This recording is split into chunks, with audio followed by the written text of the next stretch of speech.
Well, I think what we've done over the last 3 months, wherein we have senior officers of my department and myself as Minister fronting producers where they live, if you like, not sitting on our backsides in Brisbane as the former government tended to do. So, you know, running workshops chaired by me as Minister in Cloncurry and Charters Towers and Roma and Rockhampton and Biloela and McVeigh and you name it, right across the state, Emerald, etc., is said to producers, is to say to producers, we want to regain your trust.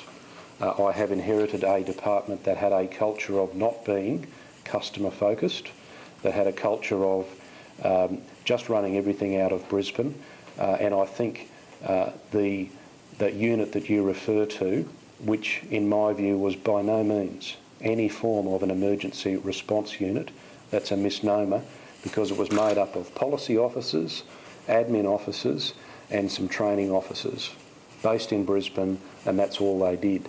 Now, from a training perspective, it's being out in the field.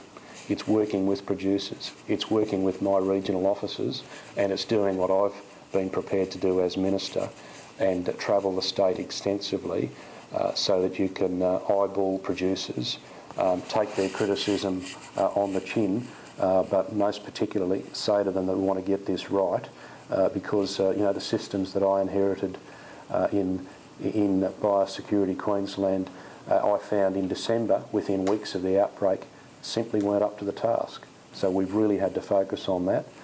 Industry organisations have had to do the same thing, to focus on their own responsiveness. And I think whilst the BJD outbreak isn't finalised yet, we haven't reached the eradication point yet, I'm quite satisfied with progress. I acknowledge the frustration of producers that they've explained to me.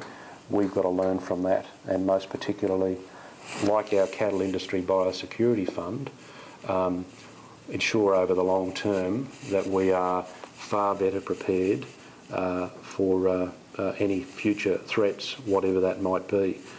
You don't do that with a little unit based in Brisbane that's just focused on admin and policy.